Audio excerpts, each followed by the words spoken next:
వక్రతుండ మహాకాయ సూర్యకోటి సమప్రభా నిర్విఘ్నం కురు మే దేవా సర్వకార్యేషు సర్వదా.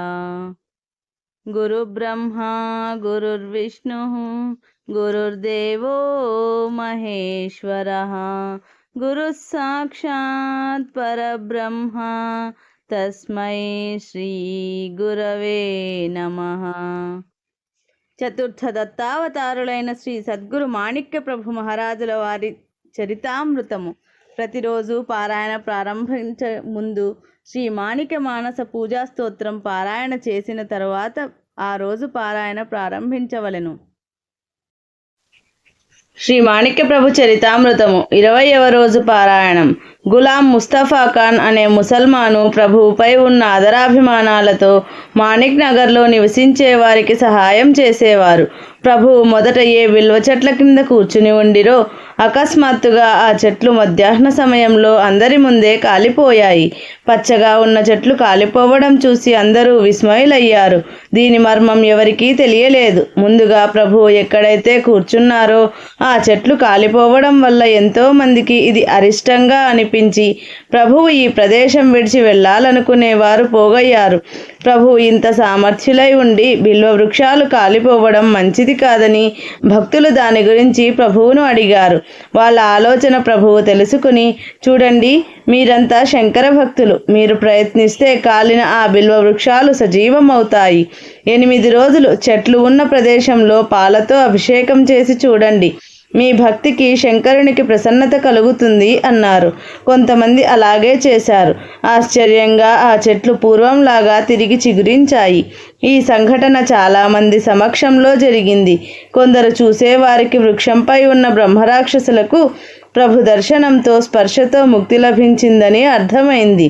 ప్రభు నివాసము ఇక్కడ స్థిరమైనప్పటి నుండి శిష్యమండలికి నిత్య కార్యక్రమాలు నిర్ధారించబడ్డాయి. ప్రభువు సోదరుల ఆజ్ఞానుసారం నిత్యం పూజ, అర్చన, నైవేద్యం, ఆరతి ప్రభు ముందు మరియు గాది ముందు జరిగేవి. 7 వారాల భజనలు తయారయ్యాయి. వారంలో రోజు ఆ రోజు దేవత యొక్క భజన గాది ముందు చేయబడి నిర్ధారించిన ఆరతి జరిగి శేజారతి జరిగిన తరువాత నిత్య కార్యక్రమాలు ముగిసేవి. శేజారతి నిత్య పఠన క్రమం గ్రంథస్థం చేయబడ్డాయి.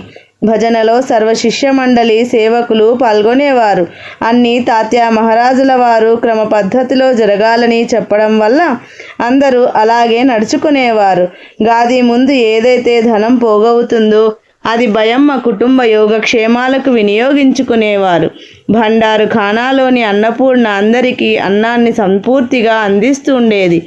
2 నదులు సమృద్ధిగా నీటి వసతి కలుగజేస్తుండేవి. ఎండాకాలంలో చిన్న చిన్న బావులు తయారై త్రాగే నీరు రుచికరంగా తీయగా దొరికేది. అన్నోదకాల వ్యవస్థ పూర్తిగా జరిగి ప్రభు సామర్థ్యంతో వస్త్రాలకు లోటు ఉండేది కాదు. ఈ విధంగా ప్రభువు అన్న పానీయ వస్త్రాల లోటు లేకుండా భక్తుల యోగక్షేమాలు చూసేవారు. పాడుబడ్డ నిర్జన అరణ్య ప్రాంతంలో సంపూర్ణ స్వర్గ సౌఖ్యాలు లభించసాగాయి. ఎక్కడైతే మనుష్యుల అస్థికలు అనగా ఎముకలు పడుతుండేవో అక్కడ ఏనుగులు తిరుగుతున్నాయి. ఎక్కడైతే దొంగల భయంతో మెడలు తెగిపడేవో ఆ ప్రదేశంలో రాత్రింబవళ్ళు ఊయలలు ఊగుతూ చంటి పిల్లల తల్లుల మధుర గానామృతాలు వినిపించసాగాయి. గాది స్థాపన జరిగిన రోజు చాలా మహత్తరమైన రోజు. దత్తాత్రేయుల ఆది భౌతిక, ఆది దైవిక మరియు ఆధ్యాత్మిక శక్తి శ్రీ ప్రభు దాదా మహారాజ్ మరియు తాత్యా మహారాజ్ ఈ 3 సోదరుల రూపంలో ప్రకటితమైంది. ఈ 3 రకాలైన సామర్థ్యం ఈ సోదరుల రూపంలో భిన్నంగా ఉండి గాది రూపంలో ఏకరూపమైంది. అవధూత దత్తాత్రేయులు ప్రభువై ఉండిరి. ప్రభు గాది స్థాపన జరిగిన రోజు శ్రేష్టమైనదనడం సహజం. ఎవరో అదృశ్య పురుషుడు భక్త కార్య బిరుదావళి ఉచ్చస్వరంలో అన్నారు అని అంటారు. సంప్రదాయానికి ఒక మూర్తిత్వం వచ్చింది ఆ రోజే. ప్రభువు దర్శనం అవగానే భిన్న మతాల భిన్న ఆలోచనలతో ఐక్యత కనిపిస్తుంది. అది అన్నిటికంటే అద్భుతమైన చమత్కారం. శైవ మతవాది లోకులకు ప్రభువు శంకర రూపంలో, లింగాయత్ జనులకు బసవేశ్వరుని రూపంలో, శక్తి ఉపాసన చేసేవారికి ప్రభువు సాక్షాత్ దేవీ రూపంలో కనిపించేవారు. అగ్నిహోత్రి బ్రాహ్మణులకు సాక్షాత్ అగ్నినారాయణ ప్రభువు రూపంలో కనిపించారు. కొందరికి సూర్యుడుగా దేదీప్యమానంగా కనిపించేవారు. ధార్మికులకు తమ ధర్మం యొక్క ఉజ్వల స్వరూపం ప్రభువు ఉన్న ప్రదేశంలో కనిపించేది. ఇదే లోకోత్తరమైన చమత్కారం. సర్వధర్మాల వారు, మతాల వారు తమదే గొప్పదన్న మర్మాన్ని వీడి ఆత్మీయ భావనతో ప్రభువు వైపు చూసేవారు. ప్రభువు యొక్క బిరుదావళిలో ప్రథమ పదం భక్తుల యొక్క మనోకాంక్షలు పూర్తి చేయడం. దీని అనుభవం ప్రభువు బాల్యంలోనే జనులకు వచ్చింది. చివరి పదం సకల మతస్థాపిత సద్గురు. ఈ పదం యొక్క అనుభవం ఇప్పుడు పూర్తి అవగతం అయింది. బిరుదావళిలో ప్రతి పదం ప్రభువుకి సంబంధించి అన్వయించబడుతుంది. జనం దాని పూర్తి మహత్యం తెలుసుకున్నారు కాబట్టి అందరూ ఒకే కంఠంతో ప్రేమతో నిండిన అంతఃకరణతో ఈ బిరుదావళిని అంగీకరించారు. మాణిక్ నగర్ యొక్క స్థాపన, గాది స్థాపన ఉత్సాహభరితంగా పెద్ద సమారంభంతో జరిగి కొన్ని సంవత్సరాలు గడిచిపోయాయి. ప్రభువు యొక్క కీర్తి అన్ని వైపులా వ్యాపించి ఆసేతు హిమాచలం ప్రాకిపోయింది. బిరుదావళి యొక్క గర్జన అఖండంగా నడుస్తూనే ఉంది. మట్టితో కట్టి గోనె సంచులతో కప్పబడిన ప్రదేశంలో గాది స్థాపన జరిగెను. కానీ ప్రస్తుతం ఆ ప్రదేశంలో లక్షల రూపాయల ఖర్చుతో కట్టబడిన సుందరమైన మందిరం సువర్ణ కలశంతో భువన మండలంపై మెరుస్తూ కనబడుతుంది. ప్రథమంగా గోనె సంచుల గుడిసెలతో నిండిన మాణిక్ నగర్ ప్రస్తుతం ఆకర్షణీయమై సర్వోత్తమమైన క్షేత్రమైంది. మొదట దీనికి జనం ప్రభుకట్ట అనేవారు. ఇప్పటికీ పల్లెటూరు వారు పర్బున్ కట్టి లేదా ప్రభుకట్ట అనే పిలుస్తారు. ప్రభువు ఇక్కడికి రాగానే ముందుగా కట్టపై కూర్చున్నారు. అందుకని ప్రభుకట్ట అని పిలువసాగారు. అక్కడ వాడాలో ఉన్న ఒక తులసి బృందావనం దాని పక్కన కట్టపై కూర్చున్నారని కొందరు, సర్వేశ్వరుని దేవాలయానికి దగ్గర ఉన్న బిల్వ చెట్ల క్రింద కూర్చున్నారని కొందరు అంటారు.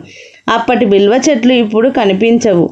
సర్వేశ్వరుని దేవాలయానికి దగ్గరలో ఇప్పుడు కట్టడాలు నిర్మించబడ్డాయి. సర్వేశ్వరుని ముందు ఉన్న కుండము మూసుకుపోయింది. ఇప్పుడు ప్రభు సమాధి ఉన్న ప్రదేశంలో ప్రభు నివసించే గది ఉండేది. అప్పటి మాణిక్ నగర్కి ప్రస్తుత మాణిక్ నగర్కి భూమికి ఆకాశానికి ఉన్నంత తేడా ఉంది. భవిష్యత్ కాలంలో ఇంతకంటే ఉజ్వలంగా ఉండవచ్చు. ఆ సమయంలో ఈ నగర స్వరూపం ఎలా ఉంటుందో ఎవరు చెప్పగలరు? గ్రామంలో నివసించిన తర్వాత గ్రామంలో తప్పకుండా ఉండాల్సిన వాటి గురించి ఆలోచించవలసి వచ్చింది. అన్ని వైపులా సిపాయిలు ఉండటానికి, పహారా కాయటానికి స్థలాలు, చౌకులు నిర్మించడం జరిగింది. దేవస్థానంలో సౌకర్యాలు కల్పించడం జరిగింది.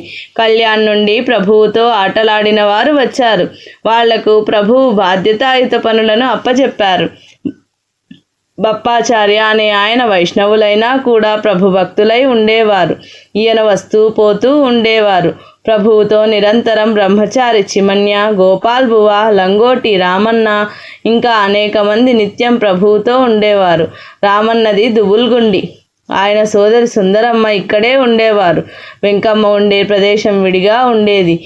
ఈ యోగిని యొక్క చరిత్ర ఇంతకు ముందు ఇవ్వడం జరిగింది. ఈమె సామర్థ్యము దినదిన ప్రవర్ధమానమవుతూ ఆమె పరమ పదానికి చేరుకున్న విధము ముందు వచ్చే కథాభాగంలో వివరించడం జరిగింది. తాత్యా మహారాజ్ కళ్యాణ్ నవాబు వద్ద ఉద్యోగంలో ఉండెనని చెప్పబడెను. రాజదర్బార్కు సంబంధించిన పద్ధతులు ఈయనకు అవగతం అవ్వడం వల్ల ప్రభు దర్బార్ రూపం ప్రక్రమ పద్ధతిలో తయారు చేశారు. ఈయన అప్పుడప్పుడు కళ్యాణ్ వెళ్ళి వస్తూ ఉండేవారు. ఈయనకు భక్తులు, సేవకుల నుండి గౌరవం లభించేది. ఈయన శిస్తుగా పన్నులు వసూలు చేయడం వల్ల వ్యవహారం క్రమపద్ధతిలో జరిగేది. ఈయన చిన్న వయసులో ఉండడం వల్ల మాతృశ్రీ భయమ్మ అదుపాజ్ఞలలో ఉండేవారు. దాదా మహారాజ్ గారైతే అమ్మ ఆజ్ఞ జవదాటేవారు కాదు. ఈ విధంగా కొంతకాలం మాతృశ్రీ సంతోషంగా ఈ ప్రదేశంలో గడిపారు. ఆ తల్లికి తన జన్మ సార్థకమైందనిపించింది. జగత్తుకు వెలుగైన ఆ ముగ్గురు పుత్రులు తన అదుపాజ్ఞలో ఉండి తనను సంతోషపరుస్తుంటే ఏ తల్లికి ఆనందం కలగదు? ఇంతకంటే ఈ జన్మకు కావలసింది ఏదీ లేదని అనుకుని మాతృశ్రీకి తమ జన్మ ధన్యమైందనిపించింది. స్త్రీ సహజ ధర్మంగా ఇప్పటి వరకు తాను చేసిన వ్రతాల ఉద్యాపన చేయాలనే కోరిక ఉందని భయమ్మ చెప్పడం జరిగింది. మాతృశ్రీ ఇష్టానుసారం వ్రత ఉద్యాపనకు కావలసినవి సమకూర్చడం జరిగింది. రాజేశ్వర్, కళ్యాణ్, హలీఖేడ్, బోరోల్, హుమనాబాద్ మొదలైన ప్రదేశాల నుండి ప్రసిద్ధ వైదిక బ్రాహ్మణులను పిలిచారు. తాత్యా మహారాజుతో ఉద్యాపన పుణ్యాహవచనం చేయించి వ్రతాల ఉద్యాపన చేయడం జరిగింది. ఆ సమయంలో బ్రాహ్మణ భోజనం, దక్షిణ, బ్రాహ్మణులకు వస్త్రాలు మొదలైన వాటి ఖర్చు తాత్యా మహారాజుల వారు తాను కళ్యాణ్లో పనిచేసిన జీతం నుండి ఇచ్చారని కొందరు చరిత్రకారులు రాశారు. 1000 రూపాయలు ఖర్చు చేసి మాతృశ్రీని సంతోషపరిచే విషయంలో 3 సోదరులు ఎప్పుడూ వెనకడుగు వేయలేదు. ప్రభు దాతృత్వము యొక్క కీర్తి అన్ని వైపులా వ్యాపించింది. దీనికి దృష్టాంతము ఈ సమారంభంలో కనిపించింది. వీరి తపశ్శీలతను వర్ణించడం సమంజసం అనిపిస్తుంది. భోజనం మరియు దక్షిణతో బ్రాహ్మణ వర్గం సంతుష్టులయ్యారు. ఇతరులు మహాప్రసాదం దొరికిందని సంతోషపడ్డారు. ప్రభువు కుటుంబంలో మొదటిసారిగా చేసిన శుభకార్యము నిర్విఘ్నంగా, సంతోషంగా జరగడం వల్ల మాతృశ్రీ భయాదేవితో పాటు భక్తమండలి ఆనందభరితులయ్యారు. ఈ విధంగా సాగిన కార్యక్రమంలో భాగస్థులైన భక్తజనులు, ఉద్యాపన కొరకు వచ్చిన స్త్రీ పురుషులు రోజంతా పడిన శ్రమతో రాత్రి గాఢంగా నిద్రపోగానే అక్కడ నిశ్శబ్ద వాతావరణం కనిపించింది. ప్రభు దర్బార్లో ఉద్యాపనలో సంభావన దొరకడం వల్ల సంతోషంతో ఏ ఇతర ఆలోచన లేక నిద్రించారు. ఇదే అదను అనుకుని కొంతమంది దొంగలు దోచుకోవడానికి ప్రయత్నం ప్రారంభించారు. అందరూ తమ భార్యా బిడ్డలతో దగ్గర ఉన్న నగదు, బంగారం మూటలో పెట్టుకుని తల క్రింద పెట్టుకున్నారు. కృష్ణపక్షం అవడం వల్ల చాలా చెట్లు గుబురుగా ఉండటం వల్ల ఒకరికి ఒకరు తోడు లేకుండా ఖాళీ స్థలంలో పడుకొని ఉండిపోయారు. అక్కడ తలుపులు, ఇనుప పెట్టే, గది లాంటివి ఏవీ లేకపోవడం వల్ల రక్షణ లేక మూటలు కట్టుకున్నారు. ఇలాంటి ప్రదేశంలో ఆ దొంగలు వెళ్తూ చెట్ల పండ్లను తెంపినట్లు దిండు క్రింద ఉన్న మూటలు తస్కరించడం ఆరంభించారు. తెలివైన వారు ఎవరైనా మేల్కుంటే కూడా ఆ ప్రదేశం గుబురుగా ఉండటం వల్ల ఎవరికీ తెలిసే ఆస్కారం లేకపోయింది. కొందరు ఇది చూసి అరవడం వల్ల అక్కడే కొంత జనం పోగయ్యారు. నగరమంతా దొంగలు దొంగలు అంటూ అరవగానే సందడి మొదలైంది. ఎంతోమంది ప్రభువును మేల్కొల్పాలని పరిగెత్తుకుంటూ వెళ్ళారు. ప్రభు బిల్వవృక్షం కింద గాఢ నిద్రలో మంచంపై ప్రశాంతంగా పడుకొని ఉన్నారు. విషయం తెలియగానే వెంటనే మేల్కొన్నారు. కానీ ప్రభువు అప్పటికప్పుడు దొంగలను పట్టుకోవాలని అనుకోలేదు. ఇలా చేయాలని కూడా ఎవరికీ చెప్పలేదు. చాలామంది తమ మూట పోయినందుకు దుఃఖంతో ఏడుస్తుండగా ప్రభువు ఇలా అన్నారు: సద్గురువుకి మీ అందరి గురించి ఆలోచన ఉంది. నిజమైన శ్రమతో న్యాయంగా దొరికిన సంపద తీసుకుపోవడానికి ఎవరు సరైన వారో కారో వారికి తగిన శాస్తి జరుగుతుంది. ఇలా అని తిరిగి దుప్పటి కప్పుకొని పడుకున్నారు. ఇప్పుడు అయ్యిందేదో అయ్యింది, ఇంకా సొమ్ము పోకూడదని జాగ్రత్త చేసుకోవడానికి ప్రారంభించారు. కొంతమంది మంట పెట్టి మేలుకున్నారు. కొంతమంది మాట్లాడుకుంటూ అర్ధరాత్రి నుండి సూర్యోదయం వరకు ఉండిపోయారు. ఇక్కడ ప్రభువు తన మధురమైన మాటలతో అందరికీ హామీ ఇచ్చి తిరిగి పడుకున్నారు. అక్కడి నుండి 700 అడుగుల దూరంలో ప్రభువు ఉన్న ఈశాన్యం వైపుకు, ప్రభువు తప్పయింది, మేము అపరాధం చేశాం, మమ్మల్ని క్షమించండి, మా నుండి ఇలాంటి తప్పు ఇంకెప్పుడూ జరగదు, ఈ ప్రదేశంలో ఇంకెప్పుడూ కాలు పెట్టము అనే రోదించే శబ్దాలు వినిపించసాగాయి. కానీ ప్రభు వద్దకు వచ్చిన వారు అటువైపుకు వెళ్ళలేదు. అందుకని సూర్యోదయం అయ్యే వరకు ఎవరూ అది గమనించలేదు. తెల్లవారుతుండగానే ఆ శబ్దాలు స్పష్టంగా వినిపించసాగాయి. అప్పుడు కొంతమంది ఆ గుంత వైపు నుండి ఎందుకు విలపించే శబ్దాలు వస్తున్నాయో చూడాలని అనుకున్నారు. అంతలో ప్రభు 2-3 శిష్యులను తీసుకుని ఆ వైపుకు వెళ్ళటానికి తయారయ్యారు. బిల్వ వృక్షాలకు కొద్ది దూరంలో ఊబితో నిండిపోయిన ఒక గుంత ఉండి ఆ గుంతలో 25 మంది దొంగలు పడి ప్రభువును పిలుస్తూ ఉన్నారు. రాత్రి జనం వద్ద నుండి దొంగిలించిన సొమ్మంతా వారి వద్ద ఉండెను. స్వతహాగా ప్రభువు అక్కడికి వచ్చిరి. తరువాత శిష్య మండలి కూడా వచ్చారు. ఈ విషయం అందరికీ తెలిసింది. ప్రత్యక్షంగా ప్రభువు వచ్చి నిలబడ్డా ఆ దొంగలకు కనిపించడం లేదు, పైకి కూడా రావడం లేదు. కొందరు వారికి కళ్ళు కనిపించడం లేదనుకున్నారు. అప్పుడు ప్రభు వాళ్ళని ఇలా అడిగారు: మీరెవరు? ఈ గుంతలో ఎలా పడ్డారు? ఇప్పుడు బయటికి ఎందుకు రావడం లేదు అని. అప్పుడు ఆ దొంగలు ఇలా చెప్పసాగారు: ఈ అడవిలో ఉండి వచ్చి పోయే వాళ్లను దోచుకోవడం, దగ్గరలోని గ్రామాల్లో దొంగతనం చేయడం మా పని. ఇక్కడ మాణిక్ ప్రభు అనే సాధువు ఉన్నారని, ఆయన వద్దకు నిత్యం 1000 మంది వస్తారని, వాళ్లను దోచుకుంటే సహజంగా ఏమైనా దొరుకుతుందనే ఉద్దేశంతో ఇలాంటి అవకాశం కోసం ఎదురు చూస్తూ ఉన్నాము. ప్రభువు వద్ద జనం పోగవడం చూసి ఎంతైనా 2 నెలలు ఖర్చు దొరుకుతుందని ఆలోచించి అందరి దగ్గర దొరికినంత దోచుకుని పారిపోతుండగా ఎవరో కట్టిపడేసినట్లుగా ఈ గుంతలో పడ్డాము. లేచి పారిపోదామనుకుంటే మాకు కళ్ళు కనిపించలేదు.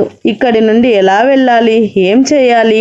నిజంగా మాణిక్ ప్రభు ప్రత్యక్ష దైవం అవడం వల్ల, ఆయన దర్బార్లో తప్పు చేయడం వల్ల వారు మా గర్వాన్ని అణిచారు. మాపై కృపతో మమ్మల్ని ఇక్కడి నుంచి బయటకు తీసి పంపిస్తే మంచిది. లేకపోతే మేము చనిపోవడం ఖాయం. మాకు ప్రాణదానం చేసిన పుణ్యం మీకు లభిస్తుంది అంటూ వారు గట్టిగా ఏడవసాగారు.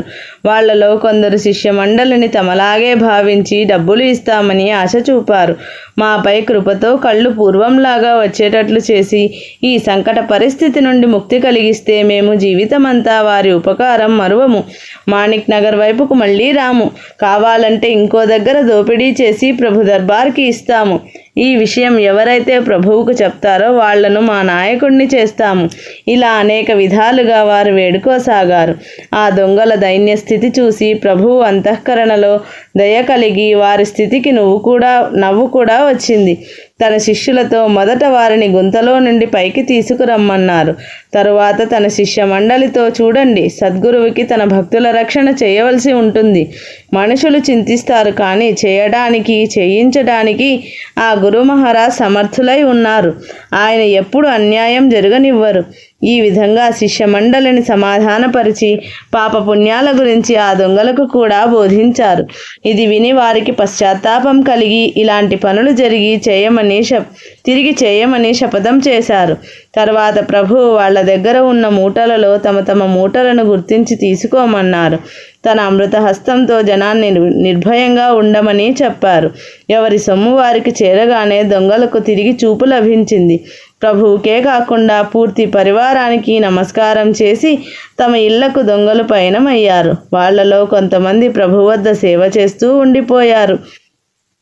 ప్రభు వాళ్లకు అన్న పానీయాల సౌకర్యం కల్పించారు. ఇంటికి వెళ్ళిన వారు కూడా చెడ్డ పనులు చేయకుండా ఉద్యోగాలు చేస్తూ మంచిగా ఉండసాగారు. దొంగల యొక్క నీచత్వాన్ని ఇలా భంగం చేయటం వల్ల ఎలాంటి చింత లేకుండా పోయింది. ఏ గుంతలో అయితే దొంగలు పడ్డారో ఆ గుంతను ఎక్కువగా త్రవ్వించి దాదాసాహెబ్ మహారాజ్ గారు జనం కోసం మంచినీళ్లు త్రాగటానికి బావి కట్టించారు. దానికి మాణిక్ బావి అని పేరు పెట్టారు. ఈ విధంగా అన్న వస్త్రాల వసతి ప్రభు యొక్క సమర్థత వల్ల జరిగింది. ఒక విషయం ఏమిటంటే, ఆ ప్రదేశంలో సహకుటుంబంతో ఉండటానికి వీలు లేదు. ఇక్కడ ఉండేవాళ్ళు బ్రహ్మచర్యం పాటించాలి. ఈ ప్రదేశం అభివృద్ధి చెందటానికి ఇది ప్రతిబంధకంగా ఉండేది. ఎవరైనా స్త్రీ పురుషుల సంసార ధర్మం ఈ ప్రదేశంలో జరగరాదని, ఇలా కోరిక ఉన్నవారు మాణిక్ నగర్ యొక్క సీమ దాటి వెళ్ళాలని నియమంగా ఉండేది. ఒక భార్యాభర్తలు ఈ నియమాన్ని ఉల్లంఘించడం వల్ల ఏం జరిగిందో క్రింద వివరించడం జరిగింది. గుప్త విషయం వెలుగులోకి రావడం వల్ల జరిగే అవమానం ఎలా వివరించాలి? ఇలా 2-3 సంఘటనలు జరగడం వల్ల అందరూ ఈ విషయాన్ని చర్చించసాగారు. కానీ మాణిక్ నగర్లో ప్రజాభివృద్ధి ఎలా జరుగుతుంది అన్న ప్రశ్న ఉదయించి ధర్మశాస్త్ర ప్రకారంగా పరస్పర బద్ధులైన స్త్రీ పురుషులు స్వాభావిక కోరికను తృప్తి చేసుకోవడానికి అనుమతి తీసుకోవడం వల్ల మాణిక్ నగర్ ఉన్నతికి సహాయకారి అవుతుందనే నమ్మకంతో ప్రభు వద్ద ఈ విషయం ఎవరు అడగాలనే పెద్ద ప్రశ్న మొదలైంది. కానీ అందరికీ మంచి జరిగే సమయం రావడం వల్ల ఈ విషయంపై నిర్ణయం జరిగే సందర్భం అనుకోకుండా కలిసి వచ్చింది. తాత్యా మహారాజు భార్య విఠాబాయి ఆ సమయంలో ఋతుమతి కావడం జరిగింది. అప్పుడే తాత్యా మహారాజ్ గారు కళ్యాణ్కి వెళ్ళి ఉండిరి. ఆయనను పిలిపించాలని దాదా మహారాజ్ గారు లేఖ పంపించారు. తాత్యా మహారాజ్ ఇక్కడికి వచ్చే ఆలోచనలో లేరు. చివరికి లేఖ చేతికి అంది. ఈ విషయం తెలియగానే తాత్యా మహారాజ్ వెంటనే మాణిక్ నగర్కి చేరుకున్నారు. గర్భాధాన సంస్కారము ఎక్కడ జరగాలనే చర్చ వచ్చినప్పుడు కొందరు హుమనాబాద్ చేయాలని సలహా ఇచ్చారు. ఈ ముఖ్యమైన విషయంపై మాణిక్ నగర్ యొక్క భావితరాభివృద్ధి ఆధారపడి ఉండడం వల్ల అందరూ సమాధానం కోసం ఆతురతతో ఎదురుచూడసాగారు. చివరికి ప్రభువు అందరికీ అనుకూలంగా తాత్య గురుదర్బార్కు తన ఆదాయం నుండి 5,000 రూపాయలు ఇస్తే ఈ శుభకార్యానికి అనుమతి లభించి ఇక ముందు ఎవరైనా పత్నితో ఇక్కడ ఉండటానికి ఏ విధమైన అభ్యంతరము ఉండదు అన్నారు. ఇది విని అందరికీ సంతోషమైంది. తాత్యా మహారాజ్ సంతోషంతో ఒప్పుకున్నారు. ఈ విధంగా అందరికీ సహకుటుంబంగా మాణిక్ నగర్లో ఉండటానికి వీలు కలిగింది. ఈ విధంగా నగరము నివాసయోగ్యమై ఇక్కడ ఉండే వాళ్లకు ఉత్సాహం కలగసాగింది. నగరానికి దగ్గరలోని గ్రామాల వారు సంతోషంతో తమ గ్రామాల భూమిని ఇవ్వసాగారు. కానీ దానికి రాజమాన్యత దొరికితే తమకు ఆ భూమి చెందుతుందని వ్యవహార దృష్టితో తాతా మహారాజ్ గారికి ఆలోచన కలిగింది. కానీ ప్రభు సామర్థ్యంతో దీనికి పరిష్కారం లభించింది. గడవంతి, హుమనాబాద్, దుమ్మన్సూర్ ఈ 3 గ్రామాలు ఆ సమయంలో షంసుల్ ఉమ్రా నవాబ్ సాహెబ్ యొక్క జాగీర్గా ఉండేవి.